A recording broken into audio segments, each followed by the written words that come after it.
Hello, എല്ലാവർക്കും പത്രമാറ്റിൻ്റെ ഇനി വരാൻ പോകുന്ന ഒരു അപ്കമിങ് എപ്പിസോഡിൻ്റെ റിവ്യൂയിലേക്ക് കൂടെ സ്വാഗതം. അപ്പോൾ ഇന്നലെ നമ്മൾ രാവിലെ അപ്ലോഡ് ചെയ്ത എപ്പിസോഡിൻ്റെ ബാലൻസ് എപ്പിസോഡിൻ്റെ റിവ്യൂ ആണ് കേട്ടോ ഇപ്പോൾ നമ്മൾ അപ്ലോഡ് ചെയ്യാനായിട്ട് പോകുന്നത്. അപ്പോൾ എന്തായാലും നമുക്ക് നോക്കാം ഈ എപ്പിസോഡിൽ എന്തൊക്കെ കാര്യങ്ങളാണ് നടക്കാനായിട്ട് പോകുന്നതെന്ന്.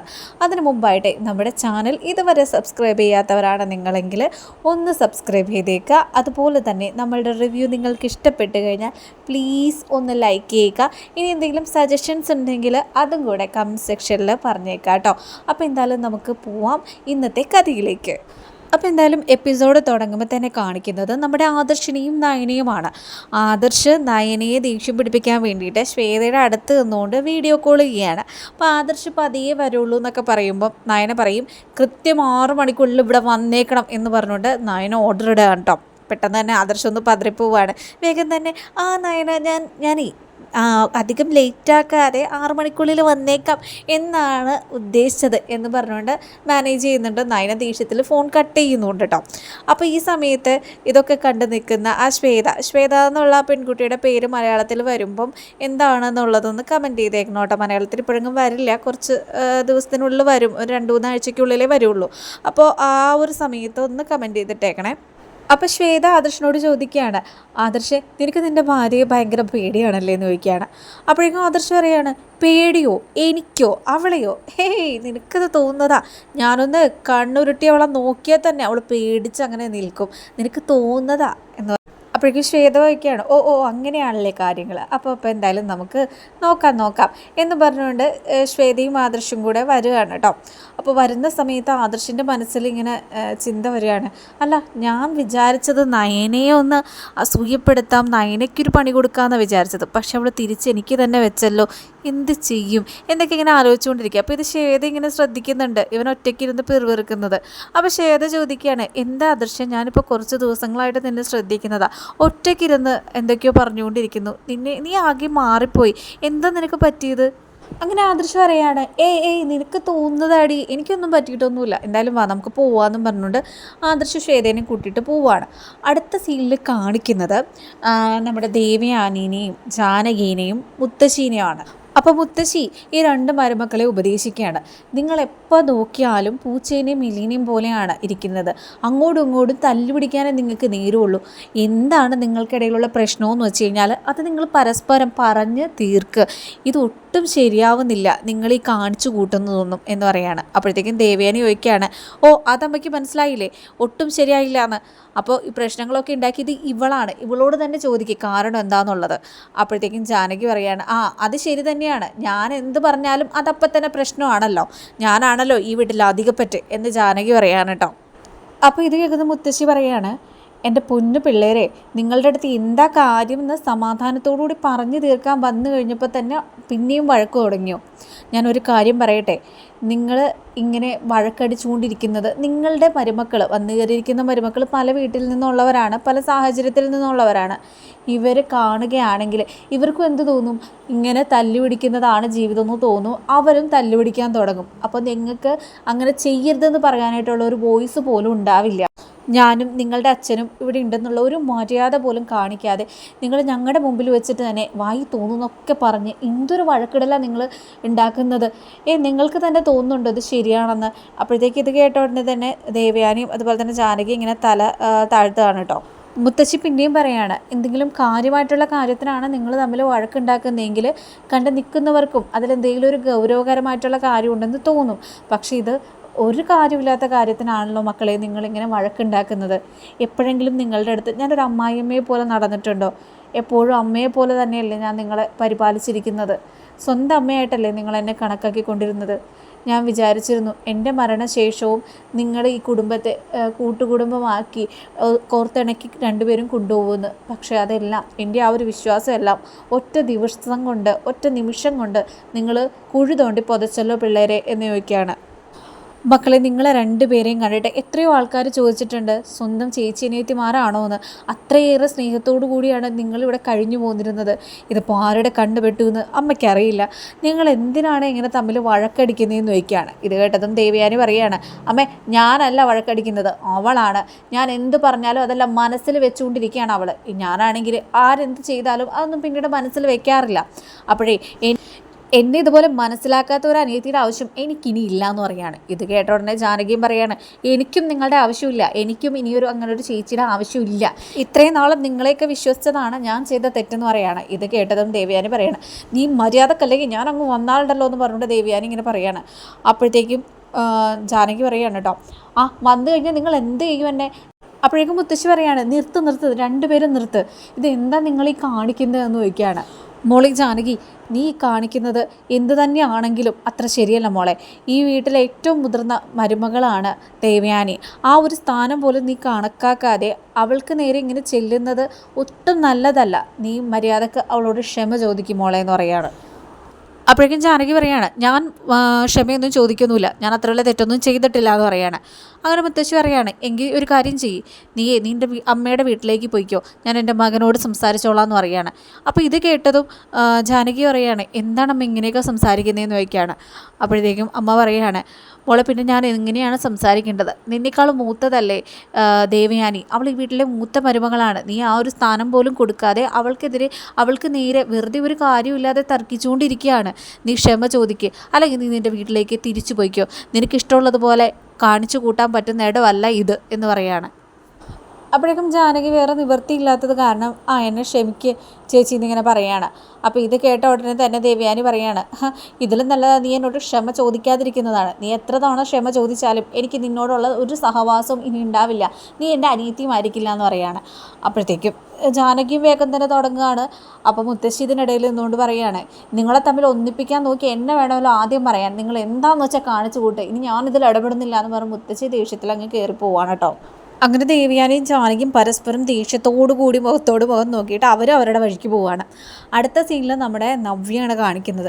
അപ്പോൾ നവ്യയുടെ റൂമിൽ ഇങ്ങനെ ഇരിക്കുകയാണ്. അപ്പോൾ നവ്യ ഇങ്ങനെ ചിന്തിക്കുകയാണ്, ഈ വീട്ടിൽ നടക്കുന്ന ഓരോ കാര്യങ്ങൾക്കും പിന്നിൽ എൻ്റെ അമ്മായിയമ്മ തന്നെയായിരിക്കുള്ളൂ കാരണം. എന്തായാലും ഞാൻ കണ്ടിട്ടൊന്നുമില്ല, പക്ഷേ എൻ്റെ ഊഹം ശരിയാണെങ്കിൽ അത് എൻ്റെ അമ്മായിയമ്മയുടെ ബ്രെയിൻ വാഷിങ് തന്നെ ആയിരിക്കുള്ളൂ. പിന്നെ അനാമികയും ഇപ്പോൾ കൂട്ടത്തിൽ ചേർന്നിട്ടുണ്ടല്ലോ, അപ്പോൾ ഇവരൊക്കെ കൂടി ചെയ്തു വെച്ചിരിക്കുന്ന പ്രശ്നമായിരിക്കുള്ളൂ ഈ വീട്ടിലിങ്ങനെ തളം കെട്ടി കിടക്കുന്നത്. എന്തായാലും എൻ്റെ അമ്മായിയമ്മയ്ക്ക് നല്ല ഡോസ് കൊടുക്കേണ്ട സമയമായി. അതുപോലെ തന്നെ എൻ്റെ കെട്ടിയോനും രണ്ടുപേരും ഇപ്പോൾ തന്നെ വിളിച്ച് നല്ലതൊരെണ്ണം കൊടുത്തേക്കാമെന്ന് പറഞ്ഞുകൊണ്ട് നവ്യ വിളിക്കുകയാണ്, അബി അമ്മേ വേഗം വന്നേ. അങ്ങനെ നവ്യയുടെ ഒച്ച കേട്ടുകൊണ്ട് വേഗം തന്നെ ജലജയും അബിയും വരികയാണ്. എന്നിട്ട് ജലജ ചോദിക്കുകയാണ്, ഇപ്പോൾ നിൻ്റെ പ്രശ്നം എന്താണ്? ജ്യൂസ് വേണമെന്ന് പറയാനായിട്ടല്ലേ നീ ഇപ്പോൾ വിളിച്ച് ഊവിയെന്ന് ചോദിക്കുകയാണ്. അപ്പോഴത്തേക്കും നവ്യ പറയാണ്, എനിക്ക് ജ്യൂസൊന്നും വേണ്ട. അപ്പോഴത്തേക്കും അബി പറയാണ്, അപ്പോൾ പിന്നെ കാല് തിരുമ്മി തരാനായിട്ടായിരിക്കുള്ളൂ നീ വിളിച്ചത്. അതിനുമല്ല അബി ഞാൻ വിളിച്ചത്, ഞാൻ മറ്റൊരു കാര്യം പറയാനായിട്ടാണ് വിളിച്ചതെന്ന് പറയാണ്. അപ്പോഴത്തേക്കും അബി പറയാണ്, അവൾക്കിതൊന്നും വേണ്ടേ, പിന്നെന്തായിരിക്കും അമ്മേ എന്നിങ്ങനെ പറയാണ് കേട്ടോ. അപ്പോഴത്തേക്കും ജലജ പറയുകയാണ്, മറ്റെന്തെങ്കിലും ഉഡായിപ്പോൾ ഒപ്പിച്ചിട്ടുണ്ടാവും, അതിനു വേണ്ടി തന്നെ ആയിരിക്കുള്ളൂ എന്ന് പറയാണ്.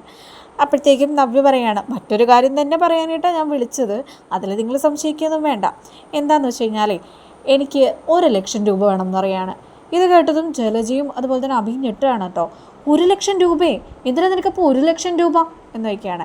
അത് പിന്നെ ഡോക്ടർ എന്നോട് പറഞ്ഞു, ബദാം, പിസ്ത, അതുപോലെ തന്നെ അണ്ടിപ്പരിപ്പ് ഇതൊക്കെ ഒരുപാട് കഴിക്കാൻ പറഞ്ഞു. അതിനൊക്കെ ഒരുപാട് പൈസ വരും.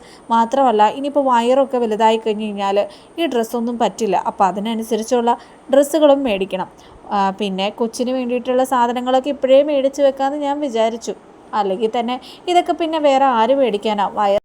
എനിക്കെങ്ങാനും വയറ് വെച്ച് കഴിഞ്ഞാൽ ഇതുപോലെ എനിക്ക് നടക്കാനൊന്നും പറ്റില്ല, പിന്നെ പോയി മേടിക്കലൊന്നും നടക്കില്ല. ഇനി അബിയോട് പറഞ്ഞാലും അബി മേടിച്ചാൽ തന്നെ അബി കുറേ ചീത്തയും പറയും. അതിലും നല്ലത് ഇപ്പോഴേ മേടിച്ച് വെക്കുന്നതാണെന്ന് വിചാരിച്ചിട്ട് ഞാൻ പറഞ്ഞതെന്ന് പറയുകയാണ്. ഇത് കേട്ട ഉടനെ തന്നെ ജലജ പറയുകയാണ്, നീ ചോദിക്കുമ്പോൾ എണ്ണി ലക്ഷങ്ങൾ തരാനായിട്ടേ നിൻ്റെ അച്ഛൻ ആരെങ്കിലും ഇവിടെ സമ്പാദിച്ചു കൊണ്ടുവന്ന് വെച്ചിട്ടുണ്ടോ എന്ന് ചോദിക്കുകയാണ്. എടി നവ്യേ, നീ കാത് തുറന്ന് കേട്ടോ, നിനക്ക് 10ൻ്റെ പൈസ ഞാൻ ഇവിടുന്ന് തരാനായിട്ട് ഉദ്ദേശിച്ചിട്ടില്ല എന്ന് പറയാണ്. അപ്പോഴേക്കും നവ്യ പറയാണ്, അയ്യോ അമ്മയുടെ പേരക്കുട്ടിക്ക് വേണ്ടി അമ്മയ്ക്ക് ഇത്ര പോലും ഒന്നും ചെയ്യാൻ പറ്റില്ലേ എന്ന് ചോദിക്കുകയാണ്. അപ്പോഴത്തേക്കും ജലജ പറയുകയാണ്, എൻ്റെ പേരക്കുട്ടിയോ, നിന്നെ തന്നെ ഞാൻ മരുമകളായിട്ട് കണക്കാക്കിയിട്ടില്ല, പിന്നെയല്ലേ നിൻ്റെ വയറ്റിൽ വളരുന്ന ഈ കൊച്ചിനെ ഞാൻ പേരക്കുട്ടിയായിട്ട് കണക്കാക്കാൻ. അതൊക്കെ നിൻ്റെ തോന്നല. പിന്നെ ഇപ്പം ഞാനൊന്നും പറയാതെയും ചെയ്യാതെ ഇരിക്കുന്നത് ഈ വീട്ടിലത്തെ ആളുകൾ പറഞ്ഞതുകൊണ്ടിട്ടാണ്. എന്തെങ്കിലും ആവട്ടെ, പ്രശ്നം ഉണ്ടാക്കണ്ടല്ലോ എന്ന് വിചാരിച്ച് ഞാൻ കണ്ണടച്ച് പോകുന്നതാണ്. 1 രൂപ പോലും നിനക്ക് കിട്ടുമെന്ന് നീ പ്രതീക്ഷിക്കേണ്ട.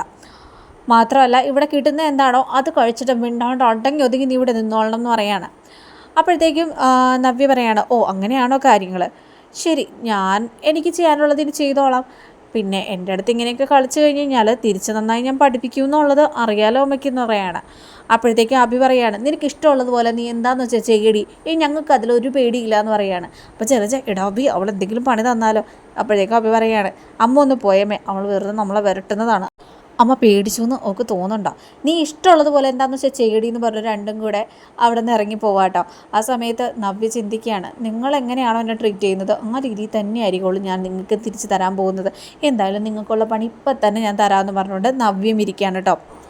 അടുത്ത സീനിൽ മുത്തശ്ശനും മുത്തശ്ശിയും അതുപോലെ തന്നെ ദേവയാനിയും എല്ലാവരും ഹാളിലിരിപ്പുണ്ട്. ജലജയുണ്ട്, അഭിയുണ്ട് കേട്ടോ.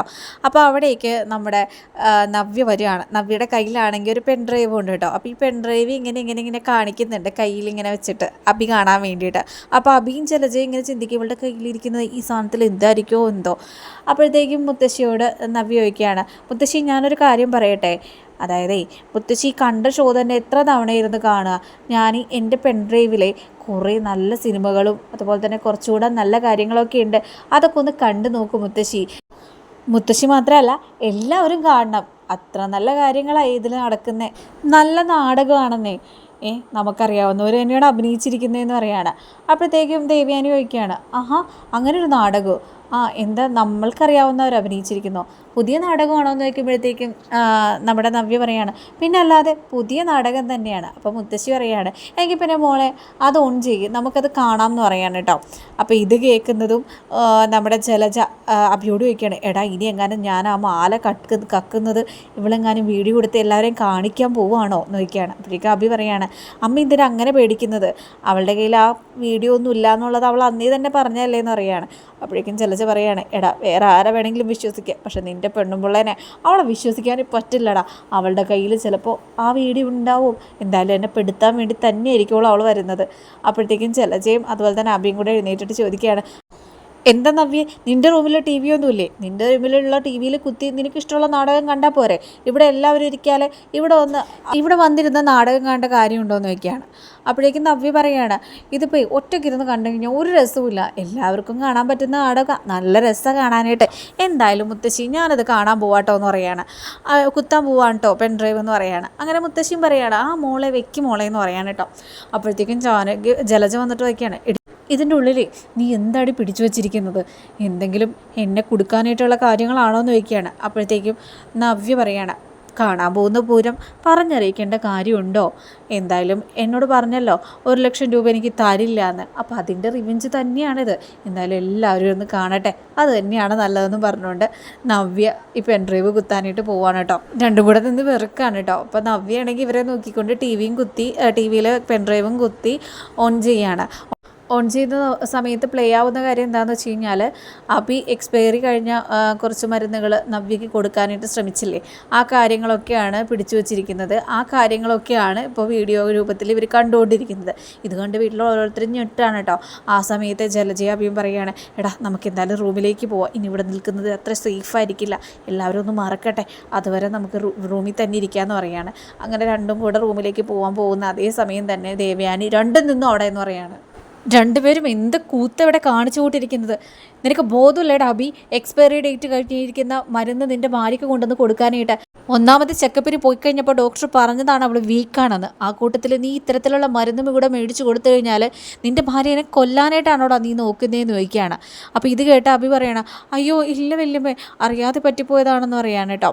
അപ്പോൾ ഇത് കേൾക്കുന്ന മുത്തശ്ശൻ പറയാണ്, അറിയാതെ പറ്റിയെന്നോ അഭി, നീ നോണ പറയണ്ട, നീ അവളെ കൊല്ലാൻ തന്നെ ശ്രമിക്കുകയാണെന്നുള്ളത് ഞങ്ങൾക്ക് നന്നായിട്ട് അറിയാം. നീ എന്തെങ്കിലും ഇതുമാതിരിയുള്ള ഏടാകൂടെ ഒപ്പിച്ചില്ലെങ്കിലേ അതിശയമുള്ളൂ, എന്നും നീ ഇതുപോലെയൊക്കെ തന്നെയാണല്ലോ.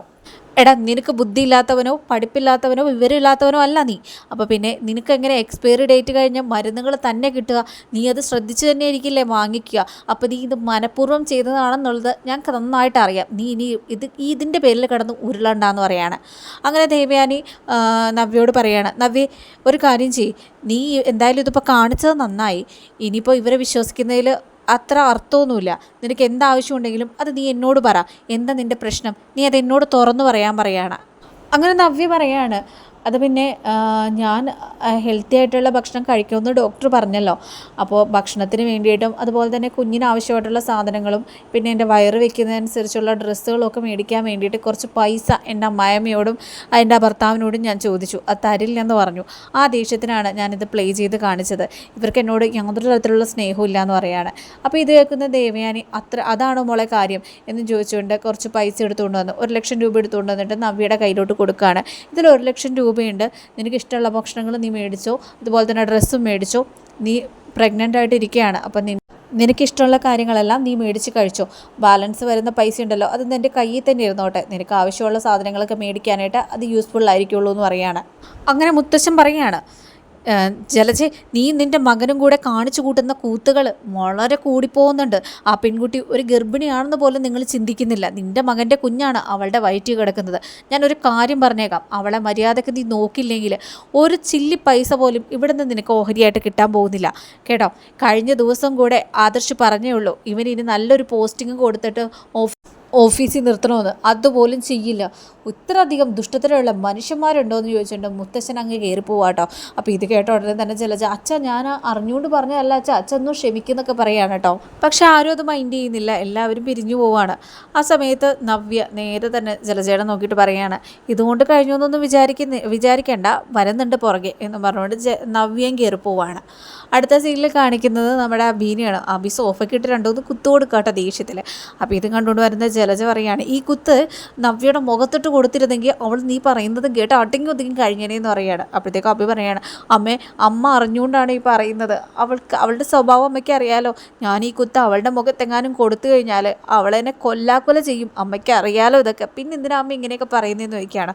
അപ്പോഴേക്കും ജലജ പറയുകയാണ്, എടാ നീ ഒരുത്തരം കാരണമാണ് ഞാൻ ഇതൊക്കെ അനുഭവിക്കുന്നത്. അവളെപ്പോലുള്ളൊരു പെണ്ണിനെ നീ എന്തിനാടാ ഇവിടേക്ക് കൊണ്ടുവന്നത്? അവൾ എന്നീ വീട്ടിൽ വന്ന് കയറി അന്ന് മുതൽ തുടങ്ങിയതാണ് കണ്ടകശനി. അവളൊരു കോടീശ്വരിയാണെന്ന് വിചാരിച്ചുകൊണ്ട് നീ ആദർശിൻ്റെ കയ്യിൽ നിന്ന് അവളെ അടിച്ചു മാറ്റാൻ നോക്കി. നീ കൂട്ടിക്കൊണ്ട് വന്നതേ ഒരു പെണ്ണിനെ അല്ലടാ, ഒരു പ്രശ്നത്തിനെയാണ്.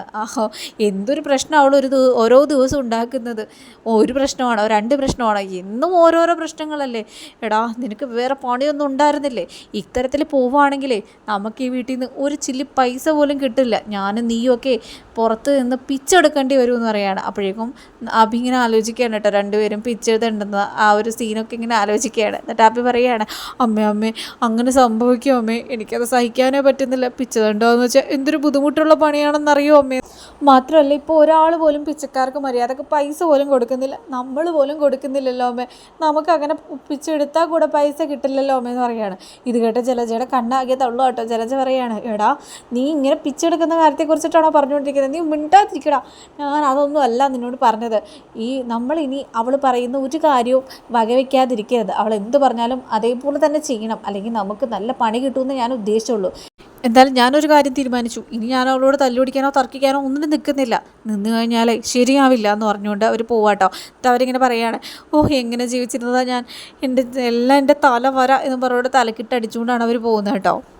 ജലജ പോയതും അബി സ്വയം ഇരുന്നിങ്ങനെ പറയുകയാണ്, എൻ്റെ ദൈവമേ, അങ്ങോട്ട് ചെന്ന് കഴിഞ്ഞാൽ നവ്യയുടെ ടോർച്ചറിങ്, ഇങ്ങോട്ട് വന്നു കഴിഞ്ഞാൽ എൻ്റെ അമ്മയുടെ ടോർച്ചറിങ്, അല്ലെങ്കിൽ ആ വീട്ടുകാരുടെ എല്ലാവരുടെയും ടോർച്ചറിങ്. ഇതൊക്കെ അനുഭവിക്കേണ്ടി വരുന്നത് എന്താണ് ദൈവമേ, എന്നെ നീ തന്നെയാണ് രക്ഷിക്കുക എന്ന് പറഞ്ഞുകൊണ്ട് തിരിഞ്ഞു നോക്കുമ്പോൾ അവിടെ നവ്യ നിൽക്കാട്ടോ. നവ്യനെ കണ്ടതും നമ്മുടെ അബി ഒന്ന് ഞെട്ടുകയാണ്. അയ്യോ നവ്യ നീയൊന്ന് ചോദിക്കുകയാണ്. അപ്പോഴേക്കും നവ്യ പറയാണ്, ഞാൻ തന്നെയാണെന്ന് പറയുകയാണ്. എന്നിട്ട് നവ്യ പറയാണ്, ദേ നോക്ക്, ഇനി മേലാൽ എൻ്റെ അടുത്ത് ഇതുമാതിരിയുള്ള വേഷം കെട്ടുമായിട്ട് വന്നു കഴിഞ്ഞാൽ അബി കണ്ടല്ലോ, ഇതുപോലെ തരും ഞാൻ. ഇതായിരിക്കില്ല ഇനി തരാൻ പോകുന്നത്, ഇതിൻ്റെ 10 ഇരട്ടി ഞാൻ തരും. അതൊക്കെ കിട്ടിക്കഴിഞ്ഞാലേ അബി താങ്ങില്ല. അതുകൊണ്ട് അബി ഒരു കാര്യം തീരുമാനിച്ചോ, എൻ്റെ കൂടെ മര്യാദയ്ക്ക് അടങ്ങി ഒതുങ്ങി നിന്നുകൊണ്ട് കുടുംബജീവിതം നന്നായിട്ട് ജീവിക്കാനായിട്ട് ശ്രമിച്ചു. അങ്ങനെയാണെങ്കിൽ ഞാൻ അഭിയെ ഒന്നും ചെയ്യില്ല എന്ന് പറയുകയാണ്. അപ്പോഴേക്കും അഭി പറയുകയാണ്, എൻ്റെ പൊന്ന് നവ്യെ, ഞാൻ നിൻ്റെ തലയിൽ തൊട്ട് ഞാൻ സത്യം ചെയ്യാം, ഇനി ഞാൻ നിന്നോട് ഒരു തരത്തിലും തല്ലുപിടിക്കാൻ വരില്ല നവ്യെ. ഞാൻ നിൻ്റെ കൂടെ നീ പറയുന്നത് കേട്ട് അടങ്ങി ഒതുങ്ങി കഴിഞ്ഞോളാം എന്ന് പറയുകയാണ്. അപ്പോഴേക്കും നവ്യ പറയുകയാണ്, നിങ്ങളോട് ഞാൻ പലതവണ പറഞ്ഞിട്ടുണ്ട് കള്ളസത്യം ഇടരുതെന്ന്. ഇനിയും നിങ്ങൾ തിരുത്തൂല അല്ലേ?